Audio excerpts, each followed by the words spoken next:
অল্পের জন্য হোয়াইট ওয়াশের হাত থেকে বেঁচে গেল জিম্বাবুয়ে। প্রথম ম্যাচটি জিম্বাবুয়ে ভালোভাবে জিতল, পরের ম্যাচগুলোতে তেমন প্রতিদ্বন্দ্বিতা করতে পারেনি।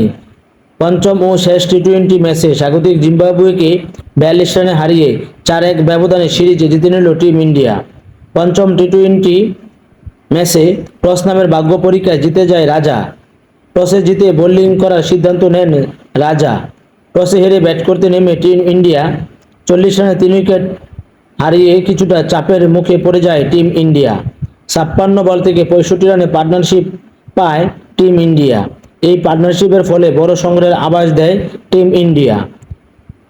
দলীয় 105 রানে চতুর্থ উইকেটের পতন হয় টিম ইন্ডিয়ার। জিম্বাবুয়ের বোলারদেরকে একাই ভোগাতে থাকেন সঞ্জু স্যামসন। দলীয় 135 রানের মাথায় 45 বল থেকে 58 রান করে আউট হন সঞ্জু স্যামসন। সঞ্জু স্যামসনের দুর্দান্ত ব্যাটিংয়ের উপর ভর করে 20 ওভার শেষে 6 উইকেট হারিয়ে 167 রান সংগ্রহ করে টিম ইন্ডিয়া।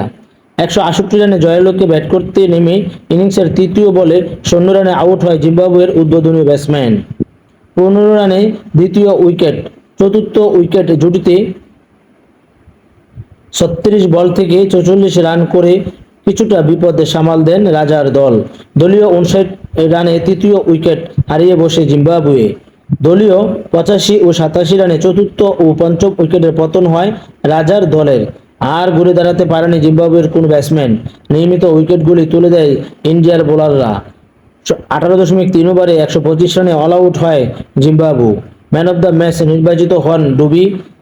সিরিজ সেরা নির্বাচিত হন ওয়াশিংটন সুন্দর। ভারতের বোলারদের মধ্যে বল হাতে সফল মুকেশ কুমার। 3.3 ওভার বল করে 22 রান খরচ করে তুলে নেন 4 উইকেট।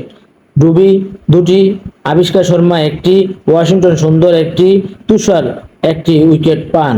প্রিয় বন্ধুরা, এই পর্যন্ত ভিডিওটি দেখার জন্য আপনার প্রতি কৃতজ্ঞতা জ্ঞাপন করছি। আপনারা যে যেখান থেকে এই ভিডিও দেখছেন সকলের সুস্বাস্থ্য কামনা করছি, সকলের সহযোগিতা কামনা করে বিদায় নিচ্ছি।